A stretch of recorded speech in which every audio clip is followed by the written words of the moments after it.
Campbell, and so today I want to talk about how should schools prepare for the midterm election aftermath.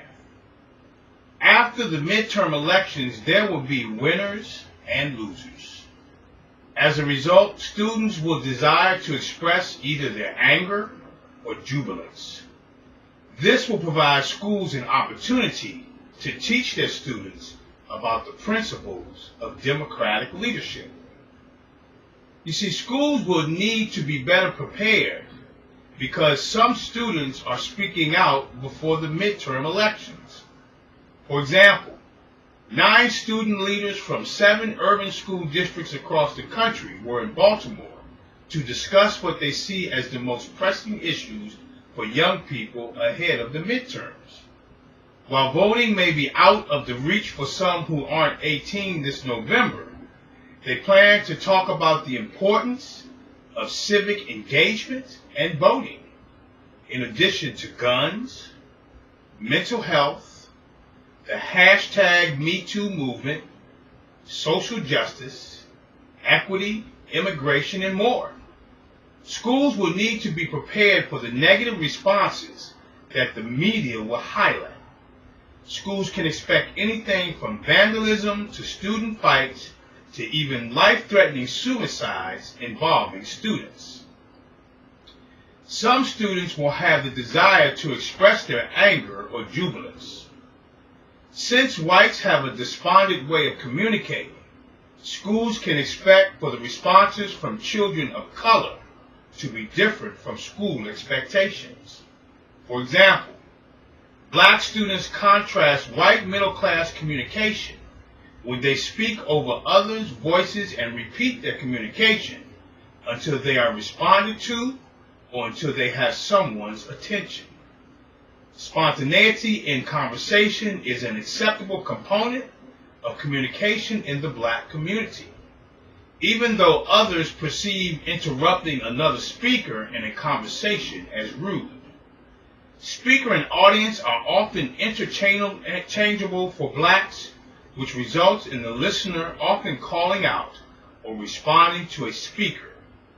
Black communities accept the approach that their children use by interrupting others or speaking out of turn, which is an unacceptable school practice, and teachers view this behavior as disruptive and inappropriate. Additionally, Hispanic students use specific language and speech patterns that may inhibit a positive perception from school administrators.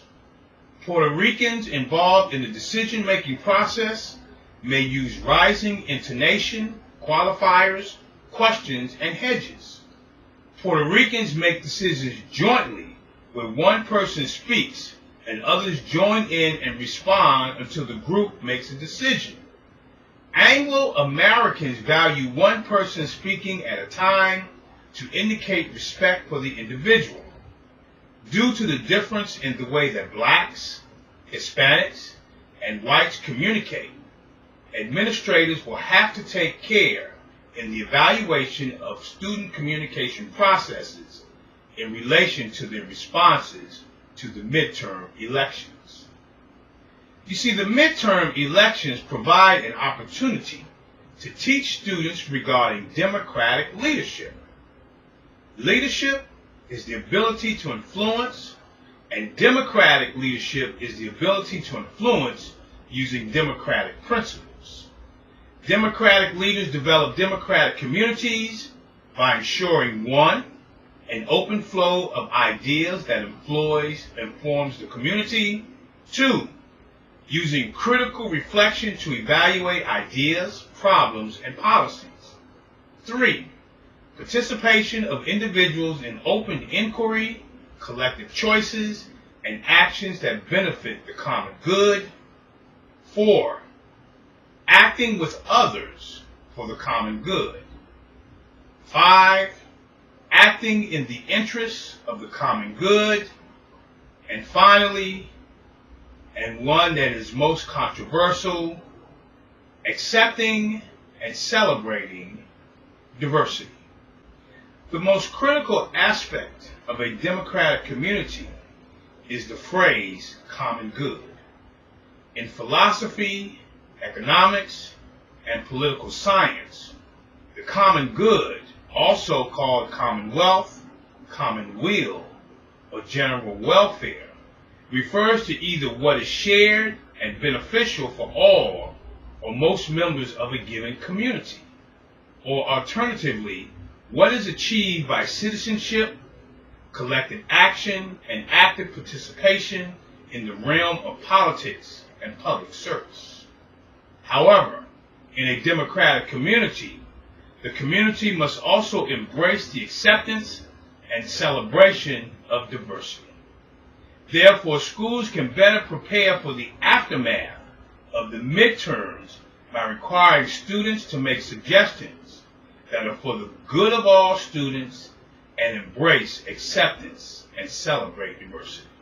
This is Dr. Campbell. You can get additional information on our website at www.positiveracialrelationships.com.